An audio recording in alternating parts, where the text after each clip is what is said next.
Por que não escolher o Caiado? O Caiado foi um senador, deputado federal muito tempo, uma pessoa que eu gosto, fez uma gestão bem avaliada e é uma pessoa que eu considero que é do bem e fica até difícil aqui de falar, sabe? É uma pessoa que eu vejo que fez um bom trabalho lá em Goiás. Ô Zé, você é muito bonzinho para ser presidente da República, né? Não fala mal dos outros candidatos, dos outros pré-candidatos. Mas, quer ir pro próximo? Vamos pro próximo, então, vamos. Escolhe um próximo aí, Helene, coloca na tela. Vamos o Renan Santos. Não, coloca o Renan Santos, do Missão. O Renan eu conheço. Agora. Conheço pouco também, eu não sei exatamente, eu falo muito que para ser presidente eu acho que você precisa ter uma bagagem de gestão, entendeu? Não pode ser um novato.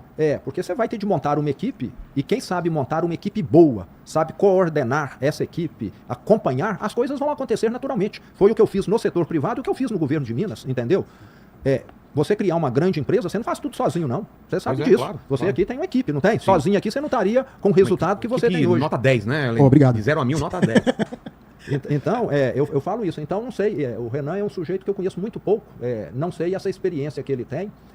Algum defeito, assim, do que você conhece? E eu já vi algumas falas dele, e eu, assim, fico um pouco desconfiado como mineiro de quem fala que o mundo inteiro está errado. Né? Ele fala isso? Parece que ele tem uma fala que vai um pouco nessa linha, mas não sei até que ponto ele fala que com conhecimento de causa ou não. Tá certo. Próximo aí, Helene. Interessantíssimo. Interessante. O candidato que você supostamente não conhece, que você tem pouco conhecimento, né? É o candidato que você mais copia, o Zema. Agora, sobre a questão da capacidade de fazer coisas, de ter experiência, né?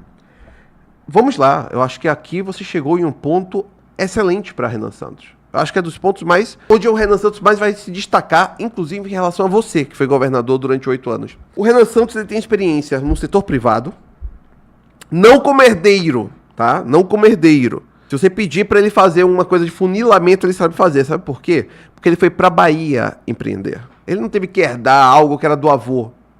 Passou pro pai e depois passou para você. Não. Ele foi para Bahia empreender e ele tinha que fazer coisas com as próprias mãos. Aí, não apenas isso, Renan Santos conseguiu montar um movimento que levou ao impeachment de Dilma Rousseff. Esse movimento, posteriormente, conseguiu criar uma revista, uma editora, a maior academia de política do país. Tudo isso foi montado por Renan Santos e com uma equipe montada por Renan Santos.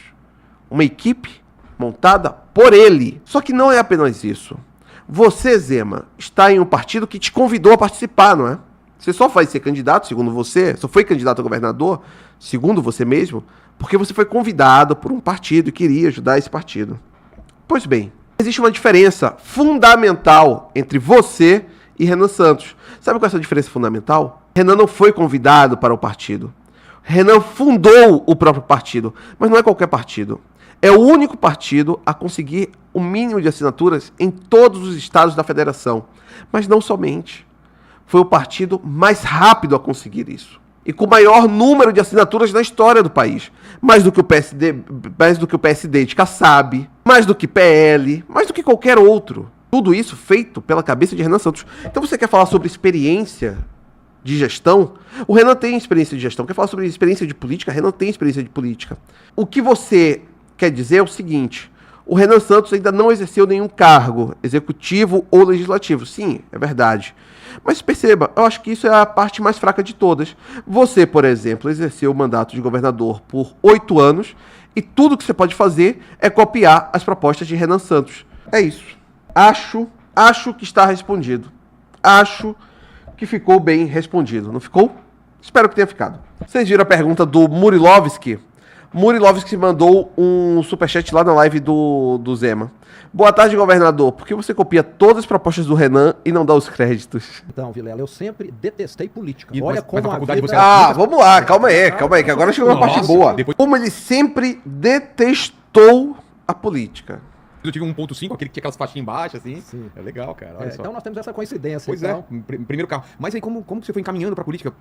nunca foi sua vontade, antes? Então, Vilela, eu sempre detestei política. Mas na faculdade você era do centro acadêmico, essas paradas ou não? Não era. Na faculdade, a única coisa que poderia caracterizar alguma proximidade minha com a política é que eu organizei, mais uma vez, eu organizei toda a formatura nossa. Eu fui o tesoureiro, eu é que fui ver o local, eu é que fui ver aonde ia contratar a beca, eu é que fui fazer os convites, lidei com a instituição, fui o orador também. Então, teve algumas sinalizações lá atrás que talvez pudessem indicar que eu poderia ser político um dia. Mas como na minha família nunca teve ninguém que se interessou por política, eu nunca via um... Eu gosto muito dessa ideia de que, eu sempre detestei política, mais próximo que fiz na política foi organizar um baile, fui orador, imagina, era um grupo de mudos, né, em que ele era o orador, existia uma sala só com mudos e débeis mentais, e aí o Zema se tornou o orador da turma, né. Mas sempre tem esse tipo de papinho que eu odiava a política, que isso nunca foi vida pra mim. Não à toa, a gente percebe que você odeia a política, Zema, porque o que você faz efetivamente não é uma vida política, né? O que você faz é uma pequena gestão partidária, uma pequena gestão local, sempre algo muito diminuto e que não empolga absolutamente ninguém. A grande política, tal como aquela vista por Nietzsche, ou empreendida pela novela Drouat, isso você nunca vai se aproximar. De fato, você nunca vai aproximar. Até porque olhar para essa cara de pamonha sua não faz ninguém se engajar politicamente, né? Almoçado com um prefeito, com um deputado, nunca tive nenhum contato. Eu falo que o meu contato com o Estado, até eu ser governador de Minas, foi atender fiscais da Receita Federal, da Receita Estadual, do município, do Ministério do Trabalho, do Banco Central, etc. E para mim foi uma surpresa quando eu me vi entrando na política. E um detalhe importante, quando eu recebi o convite, eu falei não, porque eu já estava com 53 anos de idade, você mudar de profissão aos 53 anos é meio arriscado, você concorda? Pois é. O sujeito foi médico. Você concorda comigo que depois de 53 anos como herdeiro, são 53 anos como herdeiro, você concorda comigo que simplesmente é difícil... Eu já imitei meio nordestino, né? Não deveria ser nordestino. Que papinho, assim, não, depois de 53 anos, como herdeiro, agora eu vou ter que trabalhar como governador. Poxa, meu amigo, realmente é o tipo de coisa que a gente não consegue nem imaginar a vossa dor. Eu comecei o podcast em 2020, né? 2020, na pandemia. 50 anos, eu mudei de profissão aos 50 anos também. Então nós temos outra semelhança. Tá vendo? Sempre é possível mudar de dar uma mudança. Eu não sei imitar, eu sou um péssimo imitador, né? Quem sabe imitar mesmo é o Kaique e o Renato. Renato e Kaique imitando são assim... Kaique, então, imitando é um absurdo, cara. Ele me imitando é absurdo, sabe? Carreira. Comigo foi desse jeito. E o que te convenceu? O que me convenceu foi o Partido Novo me chamou e eu falei não. E desde que eu falei não, eu passei a dormir muito mal. E quando eu durmo mal é porque alguma coisa tá me incomodando. Tá mal resolvida. Nossa, mas era óbvio que era isso. Caralho. Gente, desculpa. Isso aqui é o beabá. É o beabá de qualquer historinha merda sobre propósito.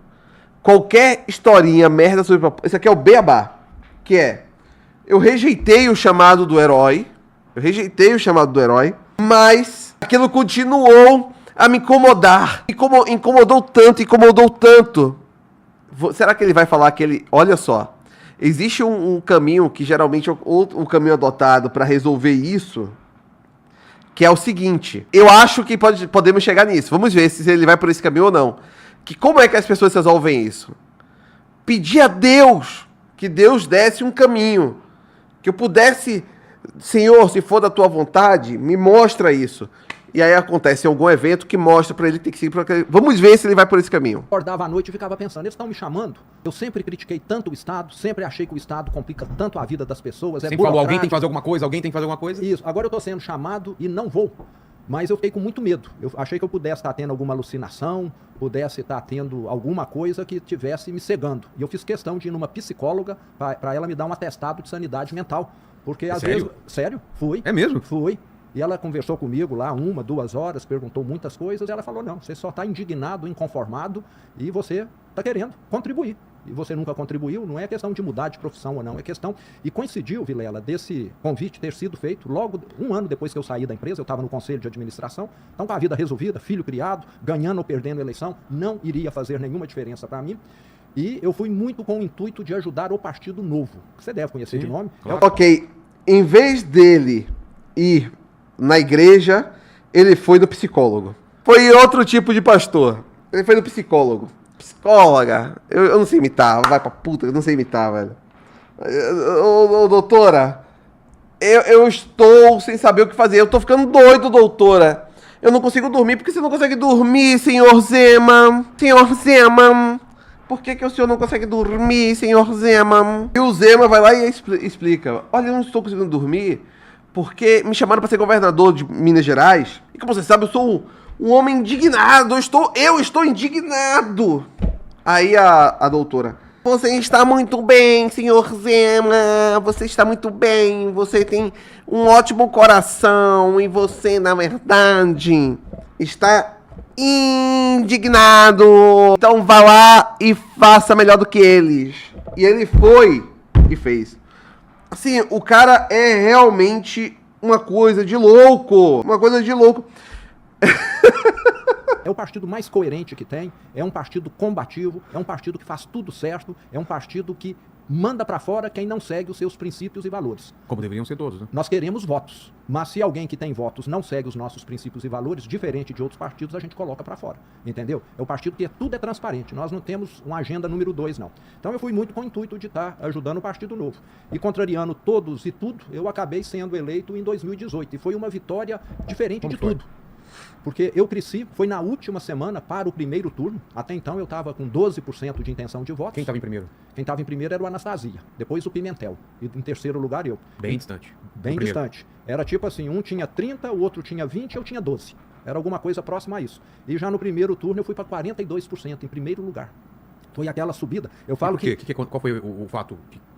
Teve algum fato ou foi um crescimento? Eu falo que é mais ou menos igual corrida de Fórmula 1, que tudo se resolve na última volta. O jogo de basquete também, né? São os últimos segundos. Tem muito disso, entendeu? E eu vi isso na campanha de 2018. O eleitor, Vilela, ele só vai se conectar, olhar quem é o candidato na véspera. E aí, gostou do vídeo?